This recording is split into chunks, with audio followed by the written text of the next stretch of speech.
नमस्कार साथी, CInepalमा यहाँलाई स्वागत छ।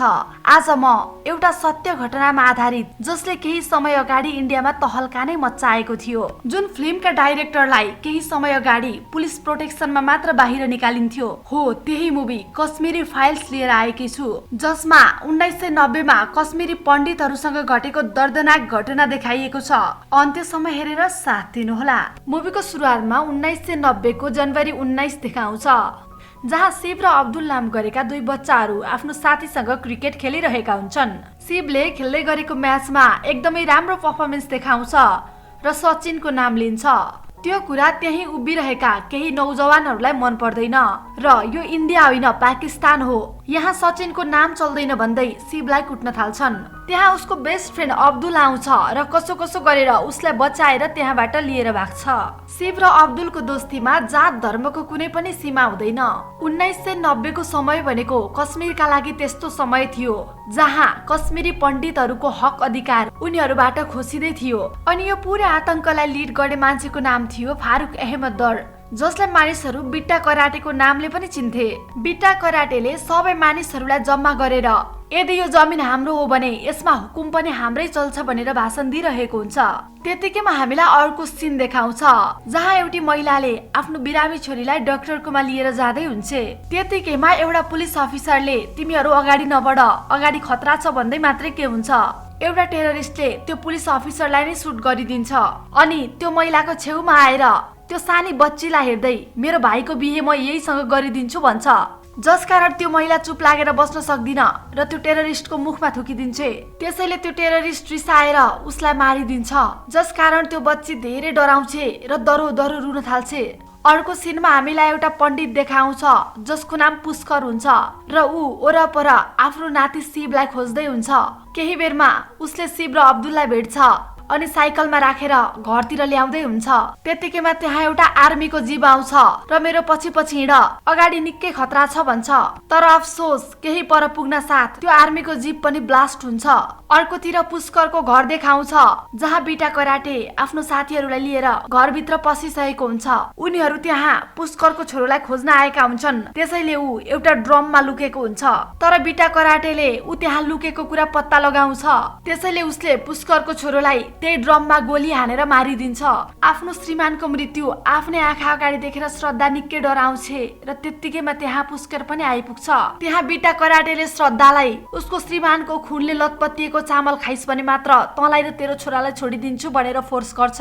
र यहीँबाट सिन प्रेजेन्टमा देखाउँछ, जहाँ ब्रह्मदत्त नाम गरेको एउटा मान्छे अहिले पनि कश्मीरमै बसिरहेको हुन्छ, जहाँ उसलाई भेट्न पुष्करको कान्छो नाति कृष्ण पण्डित आएको हुन्छ। ऊ अहिले दिल्लीमा बस्दै हुन्छ, तर आफूसँग आफ्नो हजुरबुवा पुष्करको अस्थि बोकेर आएको हुन्छ। कृष्ण त्यहाँ आएको खबर पाएर अरू पनि त्यहाँ आउँछन्, जो पहिला पुष्करका साथी थिए, जसमध्ये महेश एउटा डाक्टर, हरिश जो पहिला डिजिपी अनि अर्को एउटा साथी जो चाहिँ जर्नालिस्ट थियो। तर कृष्णलाई आफ्नो मम ड्याडको मृत्यु कसरी भयो भन्ने कुरा केही थाहा हुँदैन। कृष्णलाई कुनै पनि घटनाको बारेमा केही भनक हुँदैन। उसलाई त अझ आफ्नो मम ड्याडको मृत्यु एउटा एक्सिडेन्टमा भएको जस्तो लागेको हुन्छ।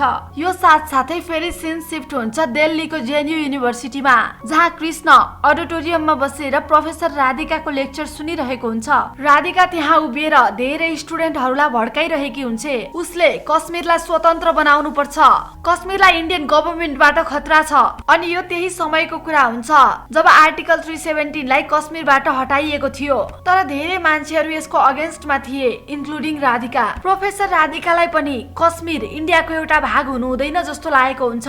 अनि साथसाथै उसले 1990 मा केही पनि घटना घटेको थिएन, त्यहाँ कुनै पनि पण्डितहरूलाई मारिएको थिएन भन्छे। राधिकाको कुरा कृष्णलाई पनि राम्रो लाग्छ, त्यसैले उसले आउँदै गरेको प्रेसिडेन्टको इलेक्सनमा आफ्नो नाम दिन्छ। जुन कुराको फाइदा उठाएर राधिकाले कृष्णलाई म्यानिपुलेट गरेर आफ्नो साइडमा लिइरहेकी हुन्छ। त्यस पछाडि फेरि सिन शिफ्ट हुन्छ पास्टमा, जहाँ पुष्करलाई देखाउँछ ऊ ब्रह्मदत्तलाई भेट्न आएको हुन्छ। ब्रह्मदत्त एक IAS अफिसर हुन्छ। पुष्करले ब्रह्मदत्तलाई कश्मीरी पण्डितहरूलाई प्रोटेक्सनको निकै जरुरत छ, खास गरी मेरो छोरालाई, किनकि बिटा कराटेले मेरो छोरालाई इन्डियन पुलिसको जासुस भनेर अनाउन्स गरिसकेको छ। त्यो सबै कुरा सुनिसकेर ब्रह्मदत्ताले ठिकै छ म केही गर्छु भन्छ। त्यस पछाडि ब्रह्मदत्ता र पुष्कर बाहिर जाँदै हुन्छन्, जहाँ पुष्करले तरकारी किन्छ अनि त्यहाँ त्यो पसलेले उसलाई पाकिस्तानी पैसा फिर्ता दिन्छ। त्यो कुरा पुष्करलाई मन पर्दैन र पाकिस्तानी करेन्सी किन भनेर सोध्छ, जसमा त्यो तरकारीवालाले जुन देशमा बस्छस् त्यही देशको त पैसा पाउँछस् नि भन्छ। यो सबै देखेर ब्रह्मदत्तालाई निकै रिस उठ्छ, त्यसैले उसले त्यो तरकारीवालालाई जेलमा बन्द गरिदिन्छ। त्यस पछाडि ऊ त्यहाँको सीएमसँग पण्डितहरूको प्रोटेक्सनको बारेमा कुरा गर्न जान्छ, जसमा सीएमले ब्रह्मदत्तालाई नै दोषी ठहर्याइदिन्छ। तिमी यहाँको आइएस हौ र यो ठाउँको शान्तिको जिम्मा तिमीले नै लिनुपर्छ भन्छ। सीएमले ब्रह्मदत्ताको कुरालाई इग्नोर गरेर अघि बढ्छ र त्यही हामीलाई उसले बिटा कराटेसँग केही गफ गर्दै गरेको देखाउँछ। यसको मतलब सीएम आफै पनि आतंकवादीसँग मिलेको हुन्छ। त्यस पछाडि सिन शिफ्ट हुन्छ प्रेजेन्ट डेमा, जहाँ ब्रह्मदत्ताको श्रीमतीले कृष्णलाई उसको मम ड्याडको फोटो देखाउँदै हुन्छ। उसले अहिलेसम्म आफ्नो बाबुआमालाई देखेको हुँदैन, किनकि जब उनीहरू कश्मीरबाट भागेका थिए तब उनीहरूले आफूसँग केही सामान लाने समय पनि पाएका थिएनन्। अब त्यहाँ ब्रह्मदत्ता आइपुग्छ र जिनोसाइडको बारेमा केही कुरा गर्छ, जसमा कृष्णले यहाँ कोही पनि जिनोसाइड भएको थिएन, यो सिर्फ एउटा हल्ला हो। अनि त्यो रात 5 लाख कश्मीरी पण्डित होइन 2 लाख कश्मीरी पण्डित कश्मीर छोडेर भागेका थिए अनि उनीहरूलाई मार्ने पनि कुनै आतंकवादी होइन, आर्मी नै थिए भन्छ। अनि अहिले जति पनि मान्छेहरू कश्मीरमा टेररिस्ट बन्दैछन् तिनीहरूको जिम्मेदार पनि हामी नै हौ। ब्रह्मदत्तालाई कृष्णको यस्तो कुरा सुनेर धेरै रिस उठ्छ र उसलाई उसका बाबुआमाको कहानी सुनाउन थाल्छ। यो साथसाथै सिन फेरि फ्ल्यासब्याकमा जान्छ, जहाँ बिटा कराटेले श्रद्धालाई उसैको श्रीमानले लतपत भएको चामल खान लगाइरहेको हुन्छ। श्रद्धाले आफ्नो बच्चाहरू गुमाउन चाहन्नथी, त्यसैले उसले त्यो चामल खान्छे, जसकारण त्यो टेररिस्टले आफूले गरेको वचनलाई पूरा गर्दै उनीहरूलाई त्यही हालमा त्यहाँ छोडेर जान्छ। त्यस पछाडि पुष्करले ब्रह्मदत्तालाई कल गर्छ र यी पापीहरूले मेरो छोरालाई बन्दुक हानेर मारिसके। होस गर, जब यिनीहरूले पुरै इन्डियामा आतंक फैलाउँछन् त्यसमा मारिने मध्येको एउटा व्यक्ति तिमी पनि हुनेछौ भन्छ। त्यस पछाडि पुष्कर बाँकी रहेको आफ्नो परिवारलाई लिएर एउटा ट्रकमा चढ्छ र त्यहाँबाट पर जान्छ। केही परिवारहरू कश्मीरबाट अलिक पर टेन्टमा बसिरहेका हुन्छन्। त्यहाँ पुष्करहरू जस्ता हजारौं मान्छेहरू हुन्छन् जसलाई इन्डियन आर्मीले ती टेररिस्टहरूबाट बचाएर ल्याएका हुन्छन्। त्यहाँ भएका सबै मान्छेहरू आफ्नो सहर, आफ्नो संसार, धन सम्पत्ति सबै त्यही छोडेर भागेका हुन्छन्। त्यसैले न त उनीहरूसँग बस्नको लागि कुनै घर हुन्छ न त खानको लागि खाना नै। थोरै मात्रामा खानाको आर्मीले प्रबन्ध गरिदिएका हुन्छन्, तर उनीहरूले एक पटकमा आधा पेट मात्र खान पाउँछन्। उनीहरू त सिर्फ एक दिन हामी हाम्रो घर पक्कै पनि फर्किएर जानेछौँ भन्ने आशमा मात्र बाँचिरहेका हुन्छन्। केही समय त्यही टेन्टमा बितेपछि बिस्तारै बिस्तारै पुष्करको आँखा कमजोर हुँदै जान्छ। एक दिन त्यहाँ आइएस ब्रह्मदत्त उनीहरूलाई भेट्न आउँछ।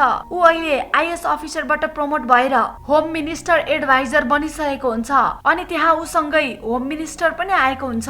त्यस पछाडि त्यहाँ कश्मीरबाट भागेर आएका सबै मानिसहरूले आफ्नो प्रब्लम बताउँछन्। त्यही बेला पुष्कर पछाडिबाट एउटा पोस्टर लिएर आउँछ र आर्टिकल 370 लाई हटाउनु पर्छ भन्छ। यहाँ ब्रह्मदत्तले पुष्करलाई यो अवस्थामा देखेर धेरै नराम्रो फिल गर्छ। यहाँ उसको आँखा एकदमै धेरै कमजोर भइसकेको हुन्छ अनि ऊ पुरै मेन्टली डिस्टर्ब पनि भइसकेको हुन्छ। त्यसै कारण पुष्करले ब्रह्मदत्तलाई चिन्दा पनि चिन्दैन। त्यस पछाडि ब्रह्मदत्तले पुष्करको परिवारसँग भेट्छ अनि उनीहरूलाई यही नजिकै एउटा घर दिन सक्ने कुरा बताउँछ। साथसाथै उसले एउटा जब पनि दिन्छु भन्छ, जुन कुरालाई पुष्करकी बुहारी श्रद्धाले मान्छे। अर्को सिनमा यिनीहरू त्यही घरमा बस्न थालिसकेका हुन्छन्, तर त्यहाँको परिस्थिति पनि खासै ठिक हुँदैन। अर्कोतिर हामीलाई बिटा कराटे देखाउँछ, जहाँ ऊ स्वयं टेररिस्ट भए तापनि ऊ मिडियासम्म आइपुगेको हुन्छ अनि त्यहाँ उसको एउटा इन्टरभ्यू पनि हुन्छ, जसमा बिटा कराटेले मैले तैलेसम्म त्यस्तै 15-20 जनालाई मात्रै मारेको छु र तिनीहरू पनि आरएसएस का मान्छे थिए, त्यही पनि उनीहरूले आफूलाई एउटा स्वतन्त्र क्रान्तिकारी भन्दै थिए। बिटा कराटेको यो इन्टरभ्यू टिभीमा देखेर पुष्करलाई एकदमै नराम्रो लाग्छ अनि त्यहाँ पुष्करले अहिले यो मिडियासम्म पुगिसक्यो, अब केही दिनमा यो पीएम भएको ठाउँमा पनि जान्छ। मैले यत्रो वर्ष भइसक्यो पीएमलाई भेट्न खोजेको तर पनि सकेको छैन, तर एउटा आतंकवादी त्यो ठाउँमा पुगिसक्यो भन्छ र समय बित्दै जान्छ, जहाँ पुष्कर आफ्नो जिन्दगीको अन्तिम क्षणमा हुन्छ। त्यहाँ कृष्णलाई उसले म मरेपछि मेरो अस्तुलाई कश्मीरकै घरमा बगाउनु भन्छ अनि यो नै मेरो अन्तिम इच्छा हो भनेर आफ्नो प्राण त्याग्छ। यो साथसाथै फेरि स्टोरीलाई प्रेजेन्टमा देखाउँछ, जहाँ ब्रह्मदत्ताले यो सबै कुरा कृष्णलाई सुनाउँदै हुन्छ। कृष्णले यो सबै कुरा सुनेपछि उसलाई प्रोफेसर राधिकाले आफूलाई गलत कुरा सिकाएको कुरा रियलाइज हुन्छ। झन् राधिकाले त उसलाई तिमी कश्मीर पुगेपछि बिट्टा कराटेसँग भेट्नु है भनेकी हुन्छे। अनि अर्को सिनमा पुष्करका सबै साथीहरूले कृष्णलाई उसको पुरानो घरमा लिएर जान्छन्, जहाँ उनीहरूको घरमा शिवजीको मन्दिरबाट शिवजीलाई हटाइदिएका हुन्छन्। अनि त्यहाँ 30 वर्ष पहिला जुन झण्डा आतंकवादीको थियो त्यही झण्डा गाडिएको हुन्छ। उनीहरूले त्यो झण्डालाई त्यहाँबाट हटाइदिन्छन् अनि कृष्णले आफ्नो हजुरबुवा पुष्करको अस्थिलाई त्यही घरमा छरिदिन्छ। अनि फाइनल्ली यसरी नै पुष्करको अन्तिम इच्छा पूरा हुन्छ। त्यहाँको सबै काम सकाएर कृष्ण एउटा मान्छेसँग बिट्टा कराटेलाई भेट्न जान्छ। अनि त्यो मान्छे अरू कोही नभएर कृष्णको दाजुको सानाको साथी अब्दुल हुन्छ। अनि बाटोमा कृष्णले आखिर त्यति बेला के भएको थियो भनेर अब्दुलसँग सबै कुराहरू सोध्छ। अब्दुलले सारा कुराहरू उसलाई बताउँछ र कृष्णले मोबाइलमा सबै रेकर्ड गर्छ। अब्दुलले म र मेरो परिवार कहिले पनि कश्मीरी पण्डितहरूको अगेन्स्टमा थिएनौं, त्यही पनि शिव त मेरो सबैभन्दा मिल्ने साथी थियो। अनि जब तिम्रो परिवार घर छोडेर भाग्दै थिए त्यति बेला मेरो बाबाले तिम्रो परिवारलाई धेरै मद्दत गर्नुभएको थियो। अनि फेरि उनीहरू बिट्टा कराटेको घरमा जान्छन्। त्यहाँ बिट्टा कराटेले पनि कृष्णलाई त्यही भन्छ कि मैले कहिले पनि कसैलाई मारेको छुइनँ अनि कश्मीरी पण्डितहरूले आफै यो ठाउँ छोडेर गएका हुन्, उनीहरूलाई मार्ने भनेको आर्मीकै मान्छे थिए। अनि यहाँ बिट्टा कराटेले आफ्नो कम्प्यारिजन महात्मा गान्धी, भगत सिंह जस्तो फ्रिडम फाइटरहरूसँग गर्छ। बिट्टाको यस्तो कुरा सुनेपछि कृष्णलाई ऊ प्रति पूर्ण विश्वास हुन्छ। अनि यही कुरालाई लिएर उसले ब्रह्मदत्तासँग झगडा पनि गर्छ। उसले ब्रह्मदत्तालाई नाना थरी भन्छ, त्यसैले ब्रह्मदत्ताको रिस हद भन्दा माथि जान्छ र उसले कृष्णको अगाडि 3वटा फाइल ल्याएर फ्याँकिदिन्छ। अनि जब कृष्णले त्यो फाइल खोल्छ तब उसको होस उड्छ, किनकि त्यहाँ उसकी आमाको र शिवको पनि फोटो हुन्छ जसलाई बिट्टा कराटेले नै मारेको हुन्छ। यो सबै कुरा थाहा पाइसकेपछि ऊ आफ्नो कलेजमा जान्छ, जहाँ प्रोफेसर राधिका एउटा गीत गाइरहेकी हुन्छे, जुन गीतले त्यहाँ उपस्थित सबै स्टुडेन्टहरूलाई कश्मीरको अगेन्स्टमा भड्काइरहेको हुन्छ। अनि त्यही राधिकाले कृष्णलाई स्पिच दिन लगाउँछे, किनकि ऊ अब त्यो कलेजको प्रेसिडेन्ट बन्नेवाला हुन्छ। अनि अब त्यो समय आएको हुन्छ जहाँ ती कलेजका हरेक विद्यार्थीलाई सत्य तथ्यको जानकारी हुनेवाला हुन्छ। कृष्णले माइक लिन्छ र भन्छ, धेरै वर्ष पहिला एउटा ऋषिमुनि कश्मीर गएका थिए जसको नाम थियो ऋषि कश्यप। उनले त्यहाँ धेरै लामो समयसम्म श्रद्धा गरे र धेरै ज्ञान हासिल गरे अनि उनैको नामले गर्दा यो प्रान्तको नाम कश्मीर रहन गयो। अनि यसरी नै धेरै ऋषिमुनि र ज्ञानी ध्यानीहरू कश्मीर गए, त्यहाँ गएर धेरै रिसर्चहरू गरे। त्यसै गरी धेरै पण्डितहरू मिलेर कश्मीरलाई एउटा सुन्दर शान्त संसार बनाए। एक दिन त्यो शान्त संसारमा टेररिस्टहरू आए जो सुरुमा त त्यहाँ आश्रय पाउनको लागि आएका थिए। अनि कश्मीरी पण्डितहरूले पनि उनीहरूलाई बस्ने ठाउँ दिए। अनि बिस्तारै बिस्तारै ती टेररिस्टहरूले थाहा पाउँदै गए कि कश्मीर कति सुन्दर र कति महत्त्वपूर्ण छ भनेर। त्यसैले ती आतंककारीहरूले त्यहाँ कश्मीरी पण्डितलाई नै हमला गर्न सुरु गरे। उनीहरूले कश्मीरी पण्डितलाई मारे र जबरजस्ती कुरान पढ्न लगाए, जहाँ इस्लाम धर्ममा लेखिएको छ कि कसैलाई पनि जबरजस्ती कुरान पढ्न र धर्ममा लगाउन पाप हो भनेर। ती आतंककारीहरूले पण्डितलाई मात्रै मारेनन्, ती हरेक मुसलमानलाई मारे जसले उनीहरूको अगेन्स्टमा आवाज उठाउँथे। ती आतंककारीहरूले उनीहरूलाई धर्म विरोधी ठहराउँथे र मारिदिन्थे। यसो गर्दै गर्दै तिनीहरूले धेरै संख्यामा रहेका कश्मीरी पण्डितहरूलाई थोरैमा बदलिए र आफ्नो हुकुम चलाउन थाले। त्यो ठाउँ छोडेर 5 लाख कश्मीरी पण्डितहरू भागे, जसले गर्दा धेरै हिन्दू मुसलमानको दोस्ती पनि छुटो।